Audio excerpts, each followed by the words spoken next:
दोस्तों जीत पक्की हो तो कायर भी लड़ते हैं और दोस्तों बहादुर तो वह है जो हार के बाद भी मैदान नहीं छोड़ते।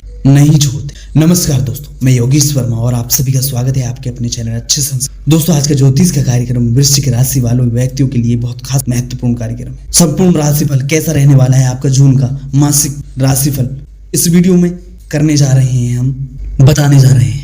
तो दोस्तों वीडियो के अंत तक बने रहिएगा, वीडियो को लाइक करिएगा और अंत में बताएंगे आपको अचूक उपाय, क्या उपाय आपको करने चाहिए। और सबसे पहले यह कार्यक्रम चंद्र राशि पर आधारित है और सबसे पहले हम जान लेते हैं आपके स्वास्थ्य के बारे में। यह महीना स्वास्थ्य के दृष्टिकोण से कमजोर रहने की संभावना तो दिखाई दे रही है। महीने की शुरुआत में शुक्र महाराज आपके छठे भाव में और शनि महाराज आपके 5वें घर में होंगे। सप्तम भाव में सूर्य बुध और बृहस्पति महाराज अष्टम भाव में होंगे। आपको अपनी स्वास्थ्य समस्याओं पर ध्यान देना होगा। जून मासिक राशिफल 25 के अनुसार आपकी राशि के स्वामी मंगल महाराज महीने की शुरुआत में 9वें घर में होंगे, जो उनकी नीच राशि है। भले ही वे राजयोग बनाए लेकिन आपके कमजोर स्वास्थ्य की ओर इशारा करते हैं। उसके बाद 6 तारीख से बुध बृहस्पति के साथ अष्टम भाव में आ गए हैं। 7 तारीख से मंगल दशम भाव में केतु के साथ बैठकर मंगल के केतु अंगारक योग बनाएंगे और वहां से आपके चौथे और 5वें भाव को देखेंगे। इस प्रकार आपकी शारीरिक समस्याएं बढ़ सकती हैं और स्वास्थ्य समस्याएं आपको चिंता दे सकती है। आपको रक्तचाप, फुंसी फोड़े, रक्त की अशुद्धि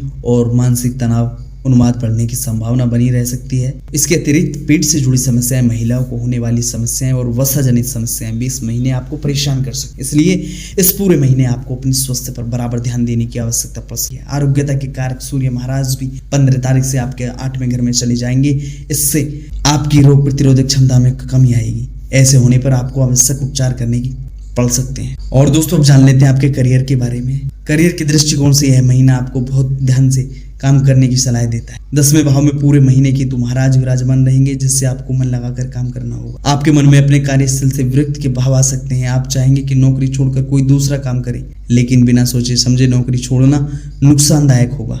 अपने काम पर ज्यादा ध्यान दें, क्योंकि काम में यदि गड़बड़ी होगी तो यह आपके लिए परेशानी का कारण बन सकता है। 10वें घर के स्वामी सूर्य महाराज महीने के पूर्वार्ध में 10वें घर में रहेंगे, जिससे कुछ हद तक समस्याएं कम रहेंगी और आपको वरिष्ठ अधिकारियों का सहयोग भी मिलेगा। 15 तारीख से वह आपके 8वें घर में चले जाएंगे, तब आप कुछ चुनौतियों का सामना करना पड़ सकता है और काम में उतार चढ़ाव आएंगे। छठे भाव के स्वामी मंगल महाराज महीने की शुरुआत में 9वें घर में आएंगे, जिससे साहस और संघर्ष के बाद आपको अपने कार्य क्षेत्र में सफलता मिलेगी। और 7 तारीख से वह आपके 10वें घर में प्रवेश कर जाएंगे, जहां पर केतु पहले से ही बैठे होंगे। इस प्रकार मंगल केतु का अंगारक योग कार्य क्षेत्र में आपको परेशानी दे सकता है। आपका लड़ाई झगड़ा होने की स्थिति बन सकती है, इस पर सावधानी रखें। आपके लिए बेहतर होगा। व्यापार करने वाले जातकों के लिए यह महीना अच्छा रहेगा। विशेष रूप से महीने का पूर्वार्ध थोड़ा बेहतर होगा व्यक्तिगत। और अब दोस्तों जान लेते हैं आपके प्रेम संबंध, विवाह और व्यक्तिगत संबंधों के बारे में। यदि आप किसी प्रेम संबंध में हैं तो यह महीना आपके प्यार की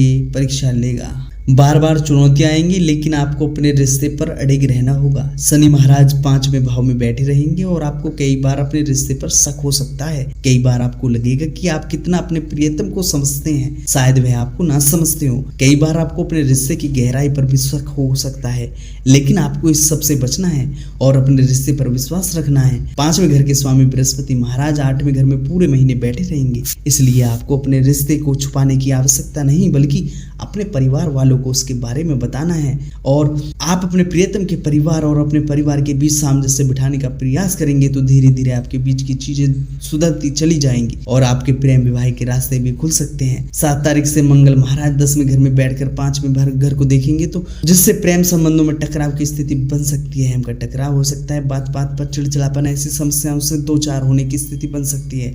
इसलिए आपको पहले से तैयार रहना चाहिए। वैवाहिक संबंधों के लिए यह महीना मध्यम रहेगा। विशेष रूप से महीने का पूर्वार्ध अधिक अनुकूल है। सूर्य और बुध महीने के पूर्वार्ध में 7वें भाव में बैठकर आपके जीवन साथी को सही निर्णय लेने वाला बनाएंगे।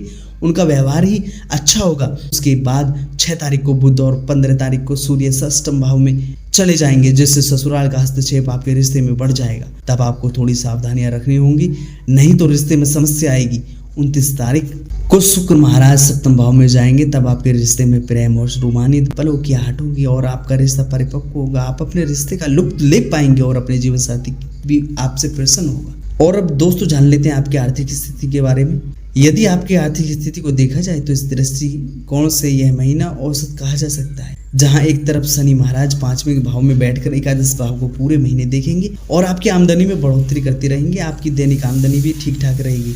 बृहस्पति महाराज अष्टम भाव में बैठकर आपके दूसरे भाव को और उनकी स्वयं की राशि है देखते रहेंगे। इससे भी आपको धन प्राप्ति के योग बनेंगे। आपको कोई पैतृक संपत्ति विरासत में मिल सकती है। इन सब के बावजूद आपके बीच चुनौतियां बनी रहेंगी। शुक्र महाराज 29 तारीख तक आपके छठे भाव में बैठकर द्वादश भाव को देखेंगे, जो आपके लगातार खर्च बनाए रखेंगे। आपको चैन कम मिलेगा क्योंकि खर्चों का सिलसिला अनवरत जारी रहेगा और इससे ही आपके ऊपर आर्थिक चुनौतियां बढ़ सकती हैं। मंगल केतु के अंगारक योग के कारक कार्य क्षेत्र पर आपको सावधानियां रखनी होंगी, नहीं तो नौकरी से हाथ धोना पड़ सकता है। इससे भी आर्थिक चुनौतियां बढ़ सकती हैं। दीर्घकालिक निवेश करने से आपको लाभ मिलेगा। अचानक से कुछ धन प्राप्त होने के योग भी बन सकते हैं। यदि आप विवाहित हैं तो आपके ससुराल पक्ष की तरफ से किसी प्रकार की आर्थिक मदद मिलने की संभावना बन सकती है, लेकिन आप अपने खर्च को यदि नियंत्रित नहीं करते हैं तो फिर चुनौतियां बरकरार रहेंगी, इसलिए आपको समझना होगा। और दोस्तों, अब जान लेते हैं आपके मित्र और परिवार के बारे में। जो राशिफल यह महीना पारिवारिक जीवन के लिए उतार चढ़ाव से भरा रहने की प्रबल संभावना है। पूरे महीने चौथे भाव में राहु और दसम भाव में केतु विराजमान रहेंगे, जिससे परिवार के लोगों के बीच सामंजस्य की कमी महसूस हो सकती है।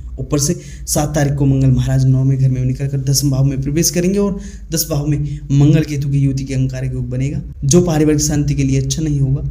इस दौरान पिताजी के क्रोध में बढ़ोतरी होगी, उनका स्वास्थ्य भी पीड़ित हो सकता है और परिवार में लड़ाई झगड़े की स्थिति बन सकती है। सदस्यों को आपस में प्रेम की कमी महसूस हो सकती है। पारिवारिक शांति के लिए नुकसानदायक रहेगी। चतुर्थ भाव के स्वामी शनि महाराज पूरे महीने पंचम भाव में रहेंगे, जिससे परिवार के लोग संतान पर विशेष ध्यान देंगे और उनका ध्यान रखेंगे। दूसरे भाव के स्वामी बृहस्पति महाराज 8वें घर में बैठकर दूसरे भाव को देखेंगे और यह पारिवारिक संबंधों में सामंजस्य बनाने में आपकी मदद करेंगे। आपको चुनौतीपूर्ण निर्णय लेने में कुछ परेशानी होगी, लेकिन आवेश में आकर यह जल्दबाजी में कोई भी निर्णय लेने से बचे। धैर्यपूर्वक सावधानी से हर बात का सही आकलन करने से उपरांत ही किसी बात को लेकर मन बनाएं। आपके भाई बहनों से आपके संबंध अनुकूल रहेंगे और उनका सहयोग आपको मिलता रहेगा, जिससे आपको महसूस होगा कि परिवार सबसे महत्वपूर्ण होता है। और दोस्तों, अब जान लेते हैं इनके उपाय उपाय करने चाहिए। सबसे पहले तो आपको मंगल का बीज मंत्र करना है और भगवान सूर्य को जल चढ़ाना है। हनुमान चालीसा का नित्य प्रतिदिन पाठ करें। कैसी लगी आपको वीडियो को लाइक और चैनल को सब्सक्राइब जरूर करिएगा। धन्यवाद दोस्तों।